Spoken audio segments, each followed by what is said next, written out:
ये है story times. जुर्माना प्रेमचंद की लिखी एक मार्मिक कहानी है जो समाज की निचली परतों में जी रहे लोगों की पीड़ा को बखूबी उजागर करती है।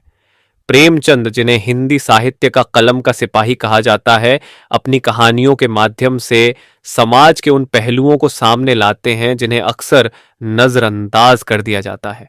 उनका लेखन भारतीय समाज की वास्तविकताओं का आईना है। क्या आपने कभी सोचा है कि रोजमर्रा की छोटी छोटी घटनाओं में भी कितनी बड़ी तकलीफें छिपी हो सकती हैं? जुर्माना की अलारखी, जो केवल अपने और अपने परिवार के लिए कुछ रुपए कमाने की कोशिश करती है, कैसे हर महीने अपने वेतन का एक हिस्सा जुर्माने में खो देती है। क्या यह सिर्फ एक संयोग है या समाज का निर्मम चेहरा? आखिर क्यों एक गरीब मेहतरानी जो दिन रात कड़ी मेहनत करती है अपने भाग्य की इस निर्ममता का शिकार बनती है? और क्या उसकी यह नियति कभी बदल सकती है या यह उसकी जिंदगी की एक अनवरत कहानी है? तो चलिए शुरू करते हैं। पौ वन, ऐसा शायद ही कोई महीना जाता कि अला रखी के वेतन से कुछ जुर्माना न कट जाता। कभी कभी तो उसे 6 के 5 ही मिलते, लेकिन वह सब कुछ सहकर भी सफाई के दारोगा मुद खैरात अली खां के चंगुल में कभी ना आती। खां साहब की मातहती में सैकड़ों मेहतरानियां थीं। किसी की भी तलब न कटती, किसी पर जुर्माना न होता, न डांट ही पड़ती। खां साहब नेक नाम थे, दयालु थे, मगर अला रखी उनके हाथों बराबर ताड़न न पाती रहती थी। वह कामचोर नहीं थी, बेअदब नहीं थी, फूहड़ नहीं थी, बदसूरत भी नहीं थी। पहर रात को इस ठंड के दिनों में वह झाड़ू लेकर निकल जाती और 9 बजे तक एक चित्त होकर सड़क पर झाड़ू लगाती रहती। फिर भी उस पर जुर्माना हो जाता। उसका पति हुसैनी भी अवसर पाकर उसका काम कर देता, लेकिन अला रखी की किस्मत में जुर्माना देना था। तलब का दिन औरों के लिए हंसने का दिन था, अला रखी के लिए रोने का। उस दिन उसका मन जैसे सूली पर टंगा रहता। न जाने कितने पैसे कट जाएंगे। वह परीक्षा वाले छात्रों की तरह बार बार जुर्माना की रकम का तखमीना करती। उस दिन वह थक कर जरा दम लेने के लिए बैठ गई थी। उसी वक्त दारोगा जी अपने इक्के पर आ रहे थे। वह कितना कहती रही, हुजूर अली, मैं फिर काम करूंगी, लेकिन उन्होंने एक न सुनी थी। अपनी किताब में उसका नाम नोट कर लिया था। उसके कई दिन बाद फिर ऐसा ही हुआ। वह हलवाई से एक पैसे के सेवड़े लेकर खा रही थी। उसी वक्त दारोगा न जाने किधर से निकल पड़ा था और फिर उसका नाम लिख लिया गया था। न जाने कहां छिपा रहता है।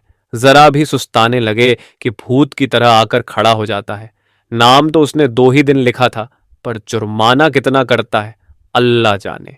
8 आने से बढ़कर 1 रुपया ना हो जाए। वह सिर झुकाए वेतन लेने जाती और तखमीने से कुछ ज्यादा ही कटा हुआ पाती। कांपते हुए हाथों से रुपये लेकर आंखों में आंसू भरे लौट आती। किससे फरियाद करे? दारोगा के सामने उसकी सुनेगा कौन? आज फिर वही तलब का दिन था। इस महीने में उसकी दूध पीती बच्ची को खांसी और ज्वर आने लगा था।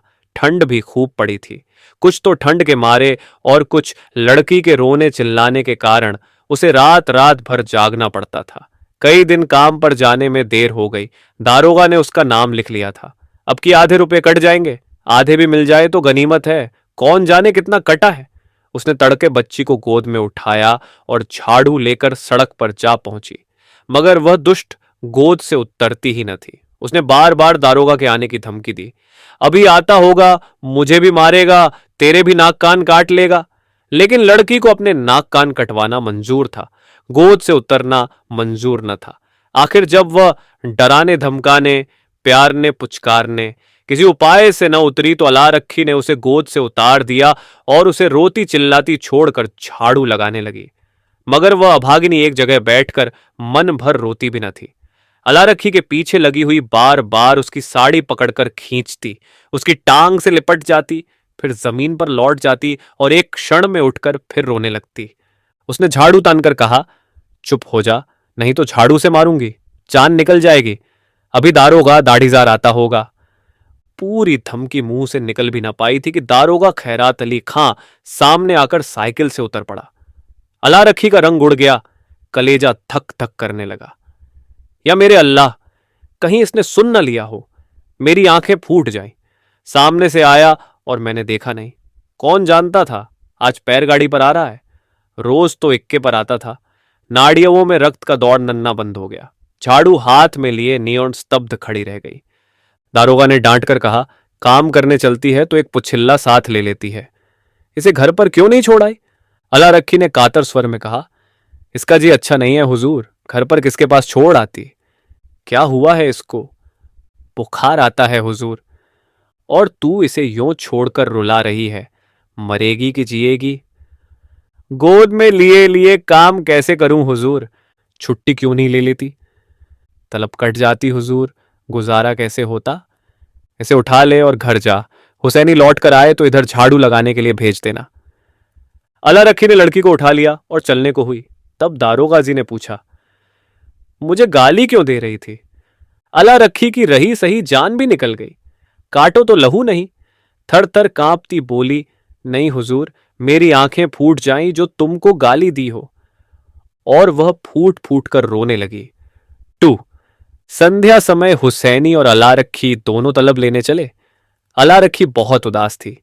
हुसैनी ने सांत्वना दी, तू इतनी उदास क्यों है?